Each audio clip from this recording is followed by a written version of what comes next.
తెగ అనేవారు కూడా ఈ ప్రాంతం సంబంధించిన వారే. గారో అనే తెగవారు అస్సాం రాష్ట్రంలో కనిపిస్తూ ఉంటారు. నిజానికి వీరు చాలా భయంకరమైన మూఢనమ్మకాలతో జీవిస్తూ ఉండేవారు. బయట వారిని వీరి ప్రాంతానికి రానిచ్చేవారే కాదు. పొరపాటున ఎవరైనా వచ్చినా వారిని బ్రతకనిచ్చేవారు కాదు. వీరు నరమాంస భక్షకులు. కానీ ఎంతటి కఠినాత్ములైనా క్రీస్తు ప్రేమకు దాసోహం అవ్వాల్సిందే కదా. అసలు క్రీస్తు ప్రేమ ఎలా తెలిసింది వీరికి? ఎవరు వీరికి క్రీస్తును పరిచయం చేశారు అని ఆలోచిస్తున్నారా? ఆ విషయమే తెలుసుకుందాం రండి. ఏరా ఏంటి గూడెంల సంగతులు?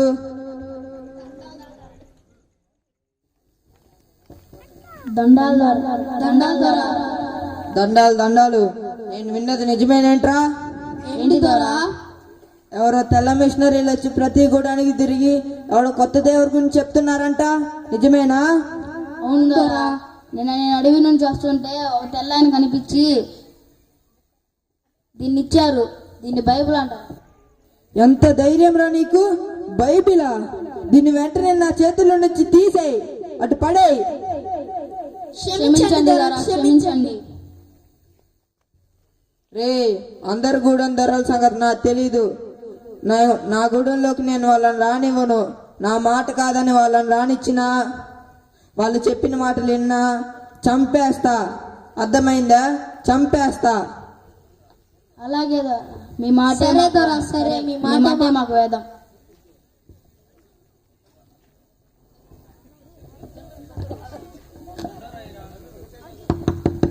అక్కలారా, అమ్మలారా, అన్నలారా, అయ్యలారా, ఈ గూడెంలో రానా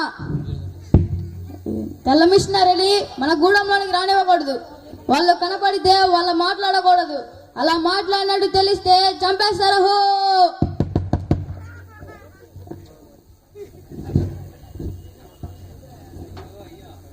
అయ్యో అయ్యా, వస్తున్నాను. ఆ దండోరా విన్నారా అయ్యా? తెల్ల మిషనరీలు మన గూడెంలోకి రానివ్వకూడదనే కదా? అవునయ్యా, వచ్చి చంపేస్తారంట అయ్యా. దేవుని గురించే కదా చెప్తుంది.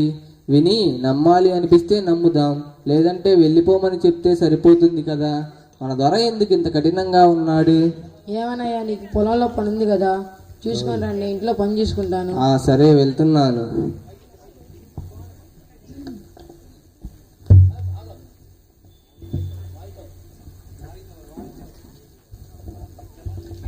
ప్రస్తుతం ఈ తెగ నాయకుడు పరిపాలనా కాలం అయ్యాక ఆ గూడెం దొరగా ఉండవలసింది నోక్ సింగ్. నోక్ సింగ్ చాలా మంచి మనసు కలవాడని ఆ గూడెంలో అందరూ నోక్ సింగ్ను బాగా గౌరవించేవారు. తన పొలంలో పనిచేసుకుంటున్న నోక్ సింగ్ దగ్గరికి వేల్స్ దేశం నుండి వచ్చిన ఒక మిషనరీ వస్తుంది. ఆ కాలంలో మిషనరీ వాళ్ళు వెళ్ళాలి అనుకున్న ప్రాంతానికి వారి భాష, కట్టుబాట్లు అన్నీ ముందే తెలుసుకొని వెళ్ళేవారు. అయ్యా, మీకు నా వందనాలు. మీరు మిషనరీయా? అవును, వేల్స్ దేశం నుంచి వచ్చిన మిషనరీని. మీరు ఇక్కడి నుంచి వెళ్ళిపోండి. మా గూడెంలో వారు మిమ్మల్ని చూస్తే చంపేస్తారు. వెళ్ళండి, వెళ్ళండి. చూడు, నాకు చావంటే భయం లేదు. నేను చనిపోయిన మరుక్షణం నా దేవుని వద్ద నేను కను తెరుస్తాను. నేను బ్రతికిన నిమిషమైనా ఆ దేవుని గురించి, సత్యదేవుని గురించి, నన్ను నరకం నుంచి తప్పించే నా దేవుని గురించి చెప్పకుండా నేను ఉండలేను. ఏంటి, చావంటే భయం లేదా? దేవుని దగ్గర మళ్ళీ బ్రతుకుతారా? మీ పేరు? నా పేరు నోక్ సింగ్. చూడు నోక్ సింగ్, నాకు కొంత సమయం ఇస్తే మీరు అడిగిన జవాబులన్నిటికీ సమాధానం ఇస్తాను. సరే, ఇక్కడ మనల్ని ఎవరైనా చూస్తే ప్రమాదం. పక్కనే మా ఇల్లు, అక్కడికి వెళ్ళి మాట్లాడుకుందాం రండి.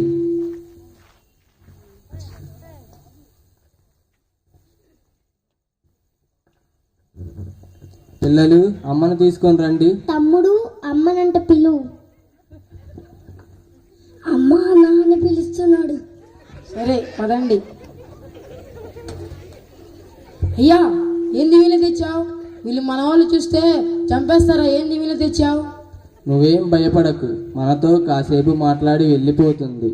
సరే, కూర్చోండి.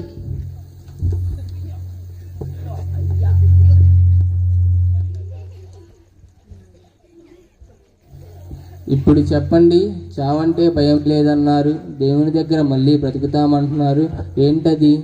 ఈ భూమి మీద బ్రతుకుతుంది ఒక బ్రతుకు కాదు. మనం చనిపోయినా కూడా మనకు జీవితం ఉంటుంది. మనం ఇక్కడ ఎలా అయితే జీవిస్తామో దాన్ని బట్టి అక్కడ నిర్ణయించబడుతుంది పరలోకమా నరకమా అనేది. అసలు పరలోకం అంటే ఏంటి, నరకం అంటే ఏంటి? చూడు నోక్సింగ్, పరలోకం అంటే చాలా సుందరమైన ప్రదేశం. ఎటువంటి బాధలు ఉండో సంతోషంగా ఉండొచ్చు. అదే నరకం అనుకో, అక్కడ అగ్నిలో కాల్చబడతా ఉండింది. నరకం నుంచి తప్పించేది మన యేసుక్రీస్తు మాత్రమే. యేసుక్రీస్తుని మాత్రమే ఎందుకు ఆశ్రయించాలి? మాకు మా దేవుడు ఉన్నారు కదా, మా సూర్యదేవుడు, మా అడవి తల్లి, వీళ్ళు మమ్మల్ని నరకం నుంచి తప్పిస్తారు కదా. లేదు, వాళ్ళు తప్పించలేరు. నీ పాపం నిమిత్తం నా పాపం నిమిత్తం వాళ్ళు ప్రాణత్యాగం చేయలేదు. మన పాపాల నిమిత్తం ప్రాణత్యాగం చేసింది యేసుక్రీస్తు మాత్రమే. యేసుక్రీస్తు ప్రాణాలు పెడితే మన పాపాలు ఎలా పోతాయి? మీకు అర్థమయ్యేలా చెప్తాను, వినండి. ఒక ఊరిలో ఒక న్యాయాధిపతి ఉన్నారు. న్యాయాధిపతికి ఒక కుమారుడు. న్యాయాధిపతి చాలా ధనం గలవారు. తండ్రి ఇచ్చిన ఆస్తిని విచ్చలవిడిగా ఖర్చు చేస్తూ ఉంటారు. ఒకరోజు ఊర్లో జనాలందరూ కొట్టి తిట్టి ఇంటికి వస్తే ఊర్లో జనాలందరూ న్యాయస్తంభం దగ్గర ఫిర్యాదు చేస్తారు. ఆ మరుసటి రోజు కుమారుని కూడా న్యాయస్తంభం దగ్గరికి తీసుకొని వెళ్తారు. తీసుకొని వెళ్ళినాక ఊర్లో జనాలందరూ అక్కడ ఆశ్చర్యంగా చూస్తారు. న్యాయాధిపతి కొడుకే కదా, అతనికి ఏం శిక్ష విధిస్తారు అని. రాజు అక్కడ ఉన్న పరిస్థితులంతా పరిశీలించి 40 కొరడా దెబ్బలు శిక్ష అమలు చేశారు. శిక్షకు సిద్ధం చేసినప్పుడు తన కుమారుడు అనుకుంటాడు మనసులో, నా నానే కదా, శిక్షను తప్పిస్తే ఏమైద్ది అని తిట్టుకుంటా ఉంటారు. శిక్షకు సిద్ధం చేసి తీసుకొని వెళ్తుండగా, ఆపండి, ఆ కొరడా దెబ్బలు నన్ను విధించండి, నన్ను కొట్టండి అని తండ్రి అంటారు. యేసుక్రీస్తు కూడా మన పాపం తీసివేయటానికి, పరలోకం తీసుకొని రావటానికి శిలువలో మరణించి తిరిగి లేచారు. మీరు చెప్పింది కొద్దిగా అర్థమైంది, కానీ ఒకటి మాత్రం నిజమమ్మా, మేము చాలా చెడ్డవారం. అంటే మరి చెప్పు నోక్సింగ్. మేము చాలా చెడ్డవారం అంటే మా తెగంకారి వారిని, చాలా మంది మనుషులని ఈ చేతులతో చంపేశాము. మమ్మల్ని కూడా క్షమిస్తాడా ఈ దేవుడు? తప్పకుండా క్షమిస్తారు. ఆయన వద్ద మోకాళ్ళు వేసి ప్రార్థన చేసుకొని నా పాపాలు మొత్తం తీసివేయమంటే తప్పకుండా క్షమిస్తారు. దీనినే ప్రార్థన అంటారు. రండి, మనందరం కలిసి ప్రార్థన చేసుకుందాం. యేసయ్య, మీకు స్తోత్రం. ఈ కుటుంబాన్ని రక్షించండి, ఈ తెగవారిని రక్షించండి. యేసునామంలో ప్రార్థన చేస్తున్నాం తండ్రి, ఆమేన్. పిల్లలు, ఈరోజు కథ వినడానికి రెడీగా ఉన్నారు కదా? రెడీ. మనం నిన్న ఏం కథ చెప్పుకున్నాం? 5 రొట్టెలు 2 చేపలు తెచ్చిన చిన్నవాడిని యేసయ్య దీవించి 5,000 మందికి పంచిపెట్టాడు. భలే చెప్పారే. ఈరోజు మరొక కథ చెప్పుకుందాం.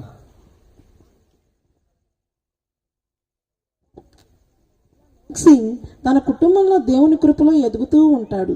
దేవుడు వారికి ఇచ్చిన రక్షణానందాన్ని ఇతరులకు కూడా పంచాలని అనుకుంటాడు. మెల్లగా గూడెంలో కొంతమందికి బైబిల్లోని విషయాలను చెప్తూ ఉంటాడు. ఈ సంగతి ఆ గూడెం ద్వారా పనివాడు చూస్తాడు. అవ్వా నోట్సింగ్, ఎంత పని చేశావు, మా గూడెం ధరకు చెప్తా ఉండు.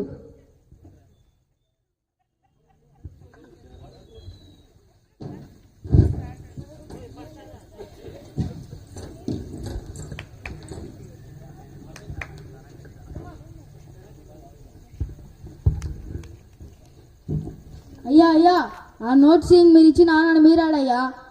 వేరే దేవుడి గురించి పూజించి మన గూడెంలో అందరూ చెప్తున్నాడయ్యా. ఏమన్నావు? ఎంత పని చేశాడో ఆ నోక్సిన్. నా తర్వాత ఈ గూడానికి దొరలు చేద్దామనుకున్నా, కానీ వాడు ఇంత పని చేశాడు. రేపందరినీ పంచాయతీకి పిలువు, ముఖ్యంగా ఆ నోక్సింగ్ గాని కుటుంబం. వాడు వాడిగా దేవుణ్ణి విడిచిపెట్టకపోతే నా చేతుల్లో చస్తాడని చెప్పు.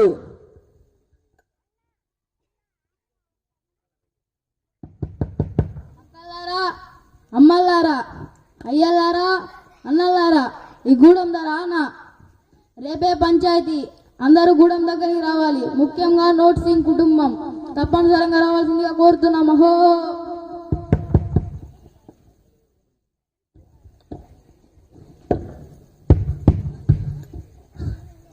ఆ దండోరా విన్నారుగా. రేపు మనం వాళ్ళందరి ముందు నిలబడాలి. వారు మనల్ని ఏదైనా చేయవచ్చు. బైబిల్లో స్టెఫెన్ గురించి, శిష్యుల గురించి చదివాం కదా. వారి ప్రాణాలు తీసివేస్తామని బెదిరించినా వారు క్రీస్తుని విడవలేదు. అలాగే మన ప్రాణాలు తీసివేస్తామని బెదిరించినా క్రీస్తుని విడవం అని చెప్పాలి. గుర్తుపెట్టుకోండి, వారు మనల్ని ఏం చేసినా మనం వారిని క్షమించాలి. ఎందుకంటే మనం పరలోకం వెళ్ళడానికి సిద్ధంగా ఉన్నాం. కానీ వారికి ఇంకా దేవుని గురించి తెలియదు. వారి రక్షణ కొరకు మనం ప్రభుని వేడుకోవాలి. పిల్లలు, మీకు యేసయ్యను చూడడం ఇష్టమే కదా? నాన్న చాలా ఇష్టం. అయితే రేపు మీకు ఎంత భయం వేసినా ఒకటి గుర్తుపెట్టుకోండి, మనం ఇక్కడ కన్ను మూసిన మరుక్షణం యేసయ్య ముందు ఉంటాం. రండి ప్రార్థన చేసుకుందాం. యేసయ్య, మీకు వందనాలు. మా కుటుంబాన్ని రక్షించుకోండి. మా ద్వారా ఈ తెగవారిని రక్షించండి. యేసయ్య నామమున అడిగి వేడుకొంచున్నాము తండ్రి. ఆమేన్.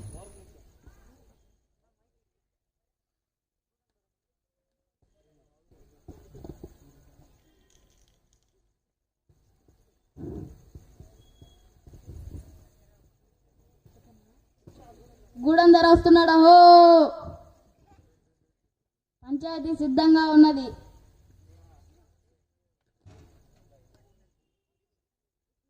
ఎంత పని చేసావురా. నా తర్వాత ఈ గూడెనికి దూరం చేద్దాం అనుకున్నా, కానీ నువ్వు ఇలా చేశావు. వెంటనే మన జాతికి ద్రోహం చేశావు.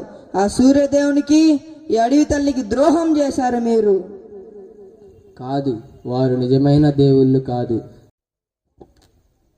సింగ్ తన కుటుంబంలో దేవుని కృపలో ఎదుగుతూ ఉంటాడు. దేవుడు వారికి ఇచ్చిన రక్షణానందాన్ని ఇతరులకు కూడా పంచాలని అనుకుంటాడు. మెల్లగా గూడెంలో కొంతమందికి బైబిల్లోని విషయాలను చెప్తూ ఉంటాడు. ఈ సంగతి ఆ గూడెం ధర పనివాడు చూస్తాడు. అవ్వా నోట్ సింగ్, ఎంత పని చేశావు. మా గూడెం ధరకు చెప్తా ఉండు.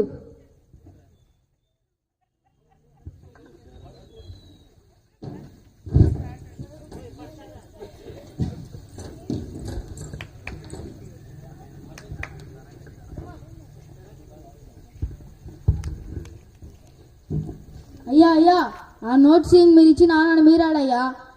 వేరే దేవుడి గురించి పూజించి మన గూడెంలో అందరూ చెప్తున్నాడయ్యా. ఏమన్నావు? ఎంత పని చేశాడో ఆ నోక్సిన్. నా తర్వాత ఈ గూడానికి దొరలు చేద్దాం అనుకున్నా, కానీ వాడు ఇంత పని చేశాడు. రేపందరినీ పంచాయతీకి పిలువు, ముఖ్యంగా ఆ నోక్సిన్ గారి కుటుంబం. వాడు వాడిగా దేవుణ్ణి విడిచిపెట్టకపోతే నా చేతుల్లో చస్తాడని చెప్పు.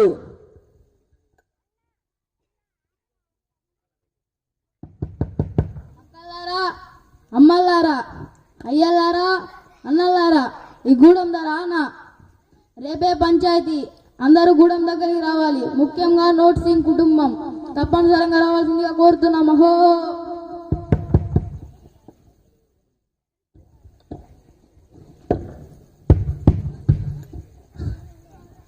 ఆ దండోరా విన్నారుగా. రేపు మనం వాళ్ళందరి ముందు నిలబడాలి. వారు మనల్ని ఏదైనా చేయవచ్చు. బైబిల్లో స్టెఫెన్ గురించి, శిష్యుల గురించి చదివాం కదా. వారి ప్రాణాలు తీసివేస్తామని బెదిరించినా వారు క్రీస్తుని విడవలేదు. అలాగే మన ప్రాణాలు తీసివేస్తామని బెదిరించినా క్రీస్తుని విడవం అని చెప్పాలి. గుర్తుపెట్టుకోండి, వారు మనల్ని ఏం చేసినా మనం వారిని క్షమించాలి. ఎందుకంటే మనం పరలోకం వెళ్ళడానికి సిద్ధంగా ఉన్నాం. కానీ వారికి ఇంకా దేవుని గురించి తెలియదు. వారి రక్షణ కొరకు మనం ప్రభుని వేడుకోవాలి. పిల్లలు, మీకు యేసయ్యను చూడడం ఇష్టమే కదా? నాన్న చాలా ఇష్టం. అయితే రేపు మీకు ఎంత భయం వేసినా ఒకటి గుర్తుపెట్టుకోండి, మనం ఇక్కడ కన్ను మూసిన మరుక్షణం యేసయ్య ముందు ఉంటాం. రండి ప్రార్థన చేసుకుందాం. యేసయ్య, మీకు వందనాలు. మా కుటుంబాన్ని రక్షించుకోండి. మా ద్వారా ఈ తెగవారిని రక్షించండి. యేసయ్య నామమున అడిగి వేడుకొంచున్నాము తండ్రి. ఆమేన్.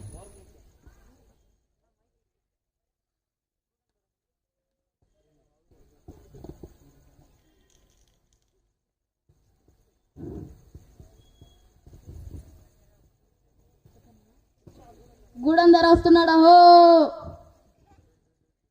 పంచాయతీ సిద్ధంగా ఉన్నది.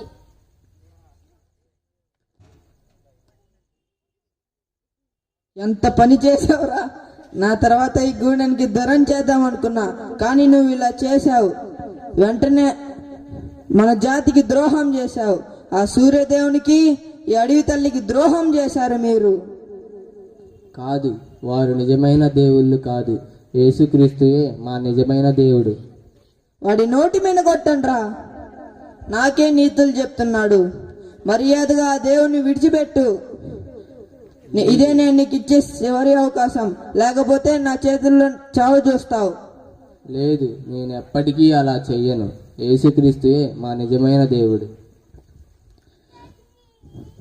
కొట్టండ్రా వాడిని.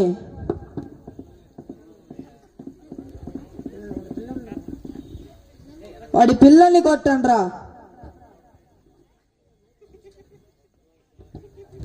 అయ్యో వద్దు వద్దు, నా పిల్లలు కొట్టొద్దు చెప్పు నాకు సింగ్, నా పిల్లలు కొట్టొద్దని చెప్పు నాకు సింగ్. ఆగండ్రా. అవునా, అలానా, చంపేయండి వాడి పిల్లల్ని.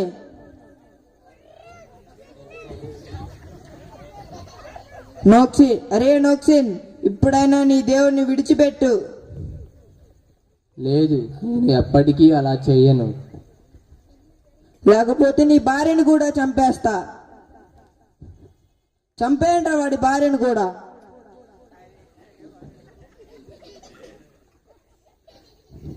నీ భార్య, పిల్లలు అందరూ చనిపోయారు. ఇప్పుడన్నా తెలుస్తుందా ఇప్పుడన్నా వదిలే నీ దేవుడిని. ప్రభువా, వీరిని క్షమించండి. వీరిని నీ రక్షణలోకి నడిపించుకోండి. క్షమాపణ నాకా? నేను ఈ గూడెం వాళ్ళందరికీ క్షమాభిక్ష పెడతాను. అలాంటిది నన్ను క్షమించమని నీ దేవుడిని అడుగుతావా? దేవుడు మిమ్మల్ని కూడా క్షమిస్తాడు. యేసుక్రీస్తుని మీ దేవుడుగా స్వీకరించండి. ఈ అగ్నిగుండం నుంచి తప్పించుకోండి. నేనున్న యేసుక్రీస్తుపై నా నమ్మకాన్ని ఎప్పటికీ విడిచిపెట్టను. క్షమాపణ? అగ్నిగుండమా? ఏంటి నన్ను మాట్లాడేది? వీడితో మాట్లాడండి ద్వారా కొట్టండి.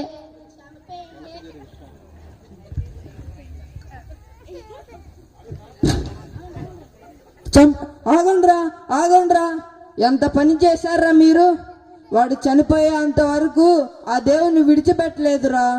ఏది ఇటు ఆ బైబిల్ ఒకసారి.